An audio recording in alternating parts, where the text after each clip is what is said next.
사순절 제 5번째 주일 우리 함께 읽을 기록된 하나님 말씀 신약의 말씀입니다. 요한복음 제 12장 1에서 8절까지의 말씀입니다.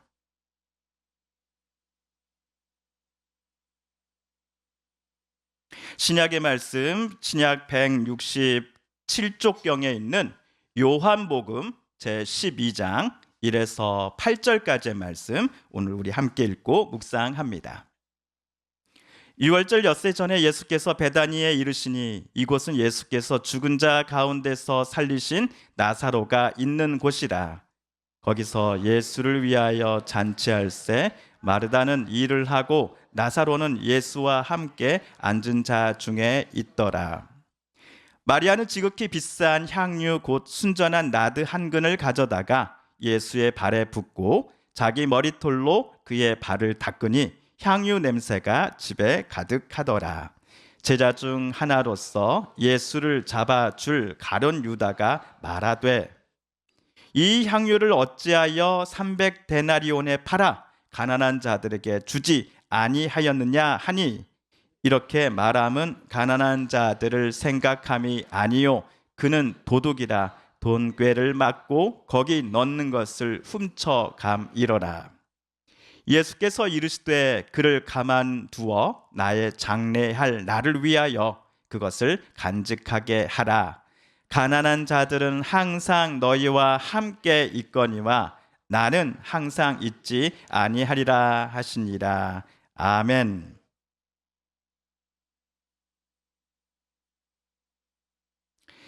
한 아이가 강물에 빠져 허우적거리고 있었습니다. 마을 사람들은 발만 그저 동동 구를 뿐 어느 누구도 그 아이를 구하러 강물에 뛰어들지는 못하였습니다. 그런데 바로 이때 한 사람이 강물로 풍덩 뛰어든 겁니다. 거기에 모인 모든 사람들, 모든 이의 시선이 그 남자에게 집중되었습니다. 그 용감한 사람은 이 동네 마을 사람이 아니었습니다. 그럼에도 그 남자는 물에 빠져 허우적대는 아이를 붙잡고는 강변으로 끌어내는 데 성공했습니다. 인공호흡을 하자 아이가 의식을 되찾았고 다시 쉼을 쉴 수 있었습니다. 숨을. 그러자 이 아이의 부모님은 말할 것도 없고 마을 주민 모두가 이 용감한 사람의 손을 붙잡고 감사의 표시를 전합니다. 주민 중 한 사람이 어디서 그런 용기가 나서 이 아이를 강에서 데리고 나오실 수 있었습니까? 라고 물었습니다. 이에 그 남자가 이렇게 대답을 합니다. 솔직히 말씀드려도 되겠습니까? 아니 누가 나를 밀어서 강물로 떨어뜨린 겁니까? 마을 사람들에게 영웅 대접을 받게 된 이 사람은 실은 강물에 빠진 아이를 보고서 어찌해야 하나 하며 발만 동동 구르던 사람 중에 한 명이었습니다. 애초 사람을 구하기 위해 저 아래 강물로 뛰어든 것이 아니었습니다. 그는 전혀 의도하지 않았음에도 누군가에 의해 이 영웅은 억지로 떠밀려 강물에 내던져졌던 것입니다. 그러니 소감을 물어보았을 때 아니 어떤 놈이 나를 강물로 밀어넣은 것입니까? 라고 격한 반응을 보였던 것이지요. 방금 이야기는 내가 의도한 것은 아니었는데 내가 누군가에게 했던 일이 다른 사람의 눈에는 선행을 한 것으로 여겨져 칭찬을 받았던 상황을 담아내고 있습니다. 나는 남에게 저 사람 참 선한 사람이네 라는 칭찬을 받기 위해서 한 것이 아니요. 어제까지 내가 평상시 늘 해왔던 일들을 오늘도 똑같이 했을 뿐인데 이것이 어떤 이야기는 도덕적으로나 윤리적으로 높은 평가를 받았던 적도 분명 여러분께도 저에게도 있었을 것입니다. 아니면 이런 경우도 있습니다. 나는 이러이러한 목적으로 어떤 언행을 상대방에게 했는데 당사자인 상대방은 내 말과 행동의 목적을 내가 애초에 의도했던 바와는 전혀 다르게 받아들일 때 말입니다. 그런데 이런 경우의 상황이 오늘 사순절 제 5번째 주일 저와 여러분이 읽은 요한복음 12장에 나오고 있습니다. 마리아가 예수님의 발 위에 향유를 붓습니다. 이 일을 마리아가 행한 목적과 이유가 분명 있을 것입니다. 그런데 마리아는 자기가 오늘 행한 일에 관하여 단 한 번도 상상해 본 적 없었던 이야기를 예수님께로부터 듣게 됩니다.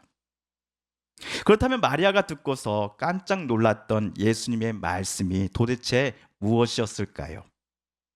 이 질문에 우리 대답하기에 앞서서 우선 우리 오늘 1절을 새번역 성경으로 다시 한번 읽어보겠습니다. 시작. 유월절 엿새 전에 예수께서 베다니에 가셨다. 그곳은 예수께서 죽은 사람 가운데에 살리신 나사로가 사는 곳이다. 오늘 1절을 보시면 예수님은 베다니라는 마을에 도착하셨습니다. 베다니는 예루살렘에서 동쪽으로 약 3.8km 떨어진 곳에 위치한 작은 마을입니다. 우리 교회에서 이태용 집사님, 유경자 권사님 댁이 있는 송촌회관, 이 송촌회관까지의 거리가 약 3.4km 정도 됩니다. 이 지도를 활용해 보니 교회에서 송촌회관까지 도보로 가면은 약 50분이 걸린다고 나옵니다. 이 구글 지도도 보시면은 이스라엘의 베다니에서 예루살렘까지가 도보로 58분 정도 걸린다고 나옵니다. 서북교회에서 송천회관까지의 거리만큼 오늘 예수님과 그의 제자들이 막 도착한 베단이라는 마을과 예루살렘 성전까지의 거리도 도보로 1시간 이내에 가까운 거리였던 것입니다. 예수님의 베다니 방문은 적어도 오늘이 처음은 아닙니다. 얼마 전 예수님은 베다니에 방문하셨을 때 나사로를 살려주셨습니다. 이때 수많은 이들이 예수님을 그리스도로 믿었습니다. 그러나 예루살렘의 대제사장을 비롯하여 바리새인과 같은 종교인들은 예수님을 죽이고자 하였습니다. 이에 예수님은 베다니를 떠나 에브라임이라는 동네로 피신을 합니다. 에브라임은 베다니로부터 약 24.8km 떨어진 곳인데요. 걸어서는 약 6시간 정도가 걸립니다. 지금으로부터 약 2000년 전에 사셨던 예수님 때에 도보로 6시간 정도 거리면 상당히 멀리 떨어진 곳이었겠죠.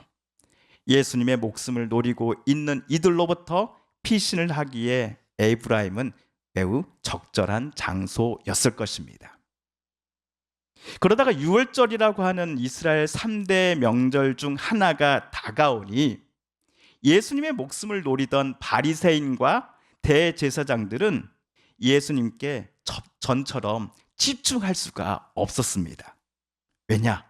세계 곳곳에서 예루살렘 성전을 방문하는 유월절 순례객들을 맞이해야 하는 준비를 그들은 본격적으로 이때부터 해야만 했기 때문입니다. 이에 예수님은 잠시나마 심적으로 여유를 되찾으셨습니다. 그리고 죽었으나 예수님께서 다시 살려주신 나사로와 그의 가족들을 만나시기 위해 베다니를 오늘 또 방문하십니다. 예수님이 오신다는 소식에 베다니 마을 전체가 들썩들썩합니다. 이거 제가 상상해 보건데요. 베다니 마을 초입에는 이 죽었던 나사로를 살려주신 예수님을 환영합니다. 베다니 마을 주민 일동이라는 현수막이 걸렸을 것 같습니다. 실제로 2절을 보시죠. 누구를 위하여 잔치가 열렸다고요? 예수님을 위하여 잔치가 열렸다라고 요한복음을 쓴 요한은 기록을 해 놓았습니다. 근데 한번 생각해 보십시오. 사실 이 잔치에 내놓았던 음식들은 며칠 전만 하더라도 장례식장에 온 문상객들을 위해 준비했던 것일 겁니다. 그때 분명 나사로는 죽었기 때문이지요. 그것도 죽은 지 나흘이나 지났을 때였습니다. 그러나 슬픔과 눈물로 가득했을 나사로의 집은 예수님으로 말미암아 기쁨과 환희로 바뀌게 됩니다. 예수님께서 죽은 나사로를 다시 살리셨기 때문입니다. 우리 이사야 61장 2절 3절을 찾아 함께 읽어보겠습니다. 시작. 여호와의 은혜의 해와 우리 하나님의 보복의 날을 선포하여 모든 슬픈 자를 위로하되 무릇 시온에서 슬퍼하는 자에게 화관을 주어 그 죄를 대신하며 기쁨의 기름으로 그 슬픔을 대신하며 찬송의 옷으로 그 근심을 대신하시고 그들이 의의 나무 곧 여호와께서 심으신 그 영광을 나타낼 자라 일컬음을 받게 하려 하심이라. 아멘. 구약의 선지자 이사야는 하나님께서 보내주실 그리스도는 위와 같은 일들을 행하실 것이다 라고 예언하였습니다. 그리스도의 일이란 슬퍼하는 자를 위로하고 슬퍼하는 이에게 화관을 주어 기쁨의 기름으로 그 슬픔을 대신하며 찬송의 옷으로 그 근심을 대신하는 일이었습니다. 이런 점에서 예수께서 죽은 나사로를 다시 살리심으로써 예수님은 자신이 성경이 예언하는 그리스도이시요 하나님의 아들이심을 스스로 증명해 보이셨다라고 저는 생각합니다. 오늘 보면 요한복음으로 되돌아가 보겠습니다. 베다니에 예수님께서 다시 오시자 2절에 따르면 나사로는 자기 집으로 예수님과 그의 제자들을 초청하여 잔치를 열었을 것입니다. 그런데 저는 오늘 2절을 보면서 나사로에게 조용히 다가가 조언 하나를 좀 건네주고 싶었습니다. 2절에 나오는 마르다와 마리아는 나사로의 누나이거나 여동생일 것입니다. 마르다는 열심히 잔치 준비를 하고 있었고 또한 잔치가 열리자 손님을 정성껏 맞이하고 있는 중입니다. 반면 나사로는 무엇을 하고 있었습니까? 예수님과 함께 음식을 먹고 있는 손님들 사이 가운데 끼어 있었습니다. 제가 해주고 싶은 조언은 이렇습니다. 나사로, 너 그러다가 나중에 집에서 쫓겨나. 집에서 키우는 강아지보다 못한 취급을 받을 수 있단 말이에요. 그러니 열심히 일하는 누나들 지금 당장 일어나서 도와줘 라고 말하고 싶습니다. 나사로가 제 말을 들을지 안 들을지는 모르겠습니다만 저는 어제 집에서 안 쫓겨나려고 저녁 설거지를 열심히 했습니다. 그런데 갑자기 잔치집에 침묵이 흐르기 시작합니다. 다들 예수님과 나사로를 중심으로 모여 앉아 음식을 먹으며 왁자지껄 크고 작은 소리를 내면서 대화를 나누고 있었던 잔치집이었건만 순식간에 정막이 찾아온 것입니다. 일을 하면서도 철없는 남동생에게 수없이 레이저 광선을 쏘던 누나 마르다도 깜짝 놀랬기에 한동안 자리에 그대로 멈춰 서 있었을 것입니다. 다들 예수님의 발에 비싼 향유를 붓고 있는 나사로의 여동생 마리아에게 모든 시선을 집중할 수밖에 없었기 때문입니다. 우리 3절 말씀 함께 읽어볼까요? 시작. 그때 마리아가 매우 값진 순 나드 향유 한 근을 가져다가 예수의 발에 붓고 자기 머리털로 그 발을 닦았다. 온 집안 안에 향유 냄새가 가득 찼다. 마리아가 예수님의 발에 부었다고 하는 순나드는 인도 북부 산지의 식물에서 추출한 매우 비싼 향기로운 기름으로서 수입품입니다. 요즘처럼 국제무역이 활발하지 않았던 시대에 수입품을, 그것도 미혼의 여성이 소유하고 있다라는 것에서 마리아의 집이 상당히 부유했다라는 것을 우리는 상상해 볼 수 있습니다. 오늘 향유의 가격이 300데나리온이라고 가룟 유다는 우리에게 알려줍니다. 1데나리온이 예수님 당시 일용직 노동자의 하루 품삯입니다. 2025년 우리나라 도시 일용 노임이 16만 9,804원이라고 합니다. 여기에 300데나리온, 즉 301을 곱하니 5,094만 원 정도가 나옵니다. 참고로 이 돈에 좀 돈을 좀 더 보태면요, 제네시스, 소렌토, 아이오닉 5 같은 차를 살 수도 있다고 합니다. 그런데 여러분, 5절을 한번 다시 한번 보시죠. 5절을 한번 보십시오. 이토록 상당한 금액의 가치를 가진 향유를 마리아는 예수님께 병이 깨지지 않게 조심히 건네 드렸습니까? 아니지요. 예, 병에 담긴 향유 전체를 예수님의 발 위에 쏟아 부었습니다. 그리고 자기 머리털로 예수님의 발에 묻혀진 향수를 닦아내기 시작했습니다. 마리아는 예수님께서 죽었던 오빠 나사로를 살려주셨음을 자기 두 눈으로 똑똑히 본 사람입니다. 통곡과 슬퍼하는 눈물이 가득했을 그녀의 집안에 기쁨과 생명의 부활의 생명을 허락해 주신 이가 예수님이시다라는 것을 마리아는 똑똑히 보았습니다. 사랑하는 오빠를 가족들에게 살려서 되돌려 주신 예수님께 마리아는 자기가 할 수 있는 최대한의 표현을 사용하여 감사의 표시를 예수님께 하고 싶었을 것입니다. 생각 끝에 그녀는 자기가 갖고 있는 최고의 것을 가져다가 예수님의 발 위에 붓습니다. 그런데 예수님의 제자 중 가룟 유다가 모두가 들으라는 듯이 어찌하여 이 향유를 300데나리온에 팔아 가난한 자들에게 주지 않고 왜 이렇게 낭비하는가라고 소리치며 마리아의 행동을 비난했습니다. 그러나 마리아는 유다의 말을 전혀 신경 쓰지 않는 듯 보입니다. 사람들이 아무리 그것이 비싸다고 말하더라도 예수님께서 그녀의 집에 베풀어 주신 은혜, 즉 죽었던 오라버니의 생명을 살려주신 일에 감사를 표하는 데 있어서 이 향유를 예수님께 붓는 일은 턱없이 부족하다라고 마리아는 생각했을 것이기 때문입니다. 예수님은 7절에서 유다를 꾸짖으십니다. 그를 가만두어 나의 장례할 날을 위하여 그것을 간직하게 하라. 당시 제자들 모임에서 유다가 회계를 담당했습니다. 유다는 마리아에게 향유를 예수님께 붓지 말고 팔아서 가난한 자들을 위해 써야 하는 것 아니냐라고 말하였습니다.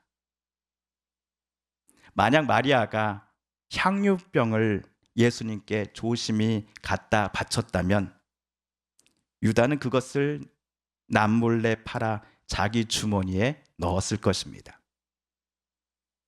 하지만 유다의 발행과는 달리 마리아가 예수님의 발 위에 그 비싼 향유를 모두 쏟아버리자 자기 속의 욕심을 채우지 못한 것에 대해 유다는 분노를 조절하지 못하고 왜 그것을 낭비하고 말았는가라고 외치고 말았던 것입니다.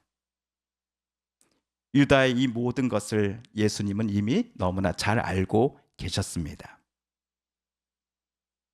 저는 오늘 유다의 표정과 이 말들을 상상해 보면서 어디선가 봤던 한 장의 그림이 떠올랐습니다. 어떤 사람이 구덩이에 빠진 이에게 손을 내밀며 내 손을 잡아요, 내 손을 잡아요 라고 소리칩니다. 구덩이 위에 있는 사람은 주변 사람들한테 들리도록 매우 안타깝게 더 큰 소리로 소리칩니다. 하지만 결코 자기 옆에 놓여 있는 사다리를 구덩이 아래로 내려주진 않습니다. 비슷한 마음을 가진 가룟 유다의 이 검은 속내를 예수님은 오늘 꾸짖으셨던 것입니다. 그런데 유다를 향한 예수님 말씀을 들었을 때 마리아도 놀랬을 것입니다.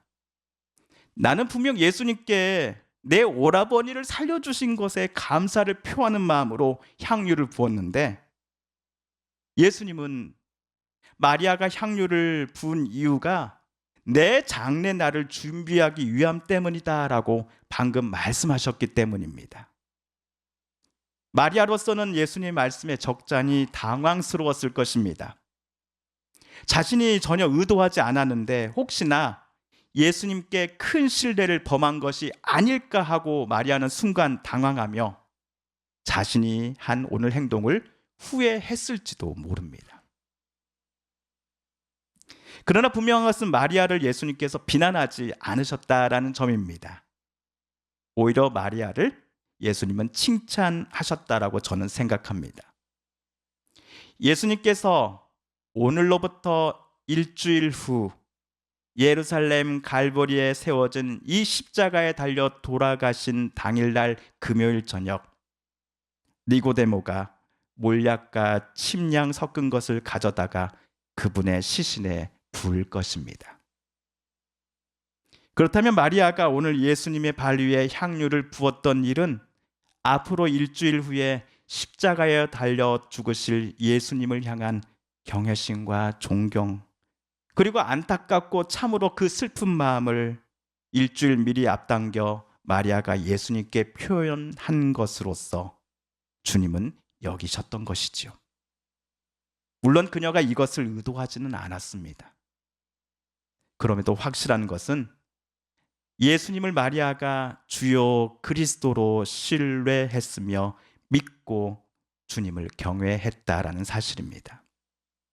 이 마음을 그녀는 오늘 온 마음과 정성을 다해 예수님께 표현했고, 예수님께서도 그녀의 진심에 가득 찬 이 믿음을 받아 주셨습니다. 성도 여러분, 어떤 목사 또는 부흥사님들은 마리아가 예수님의 발에 부은 이 향유의 값을 강조하면서 마리아처럼 성도들도 헌금을 교회에 드릴 것을 요구하기 위한 근거로 오늘 이 성경 본문을 꺼내셨던 것을 여러분도 알고 계실 겁니다.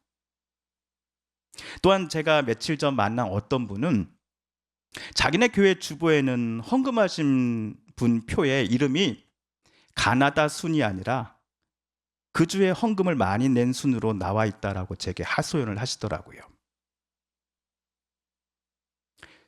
그들은 오늘 성경을 오해한 것입니다. 아니, 아전인수로 잘못 해석한 것입니다. 오늘 피택 권사님들을 대상으로 임직자 교육이 아침에 있었습니다. 저는 세 분 피택 권사님께 분명히 말씀드렸습니다. 우리 서북교회는 임직하실 분들에게 특별 헌금을 요청하지 않습니다. 특별 감사 헌금도 없습니다. 그러니 특별 헌금으로, 특별 감사 헌금으로 고민하지 마십시오. 이 요청을 최근에 장로로, 권사로 임직 받으신 분들도 임직 당시에 들으셨습니다. 임직자가 아닌 우리 성도님들께도 우리 교회는 헌금을 거의 언급하지 않습니다. 담임 목사가 무슨 자신감으로 헌금을 이야기하지 않는 걸까요? 담임 목사가 갑부인 건가요? 오늘 우리가 읽은 요한복음을 쓴 요한은 헌금의 액수, 헌금을 자주함을 강조함이 아니라 예수님을 향해 자신의 존경과 감사, 또한 전적인 신뢰와 경외심을 표현한 마리아처럼 자기의 복음서를 읽는 저와 여러분들도 예수님만을 신뢰할 것을 요청하고 있기 때문입니다. 오늘 본문을 통해 하나님께서 저와 여러분에게 요청하시는 것이 헌금의 액수가 많은가, 헌금을 얼마나 자주 하는가가 절대로 아닙니다. 우리가 예수님을 진심으로 사랑하고 있는가? 예수님을 온전히 신뢰하고 있는가?